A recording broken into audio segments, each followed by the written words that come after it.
പെരിങ്ങോട്ടുകുറിശ്ശിയിൽ CPM നേതാക്കൾ വ്യാപാരിയെ കടയിൽ കയറി മർദ്ദിച്ചു എന്നാണ് പരാതി.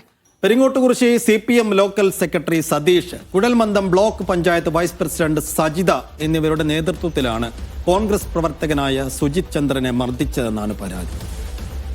മർദ്ദനത്തിന്റെ വിവരങ്ങൾ നൽകും സാജിദ. ദൃശ്യങ്ങളും പുറത്തു വന്നിട്ടുണ്ട്. എന്തിനാണ് ഈ വ്യാപാരി ഇവർ കടയിൽ കയറി ആക്രമിച്ചത്? എന്താണ് ഉണ്ടായത്?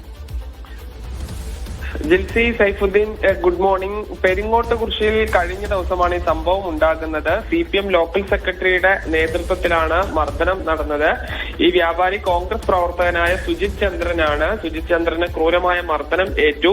നമ്മൾ ആ ദൃശ്യങ്ങളിൽ കാണുന്നത് പോലെ തന്നെ ഈ കുഴൽമന്ദം ബ്ലോക്ക് പഞ്ചായത്തിന്റെ വൈസ് പ്രസിഡന്റ് സജിതയും CPM ലോക്കൽ സെക്രട്ടറി സതീഷും ഉൾപ്പെടെയുള്ളവരാണ് ഈ മർദ്ദനം നടത്തുന്നത്. ഇതിൽ ഈ ബ്ലോക്ക് പഞ്ചായത്ത് വൈസ് പ്രസിഡന്റിന്റെയും CPMന്റെ കുഴൽമന്ദം ഏരിയ സെക്രട്ടറിയെയും ചേർത്ത് ചില പ്രചരണങ്ങൾ നാട്ടിൽ നടന്നിരുന്നു. ഇത് കൂടാതെ CPM സംസ്ഥാന സെക്രട്ടറി MV ഗോവിന്ദന് ഒരു കത്തും ആരോ അയച്ചിരുന്നു. ഇതിനെല്ലാം പിന്നിൽ ഈ സുജിത്താണ് എന്ന് പറഞ്ഞാണ് മർദ്ദിച്ചത്. ഈ സജിതയ്ക്കും സതീഷും ഉൾപ്പെടെയുള്ള 6 പേർക്കെതിരെ കോട്ടായി പോലീസ് കേസ് എടുത്തിട്ടുണ്ട്. എന്നാൽ CPM പ്രവർത്തകരായതുകൊണ്ട് വളരെ നിസ്സാര വകുപ്പുകൾ ചുമത്തി എന്നാണ് സുജിത്ത് ആരോപിക്കുന്നത്. ശരി, സാജിദ് അജ്മലാണ് പാലക്കാട് നിന്ന് വിശദാംശങ്ങൾ പങ്കുവച്ചത്. പാലക്കാട് അല്ലെങ്കിൽ തന്നെ CPM കോൺഗ്രസ് ഇങ്ങനെ ക്ലാഷ് നടന്നുകൊണ്ടിരിക്കുന്ന ഘട്ടണം. ഇതിന് വേറെ എന്തെങ്കിലും കാരണം ഉണ്ടാവുമോ എന്നൊക്കെ വഴിയെ അറിയാം.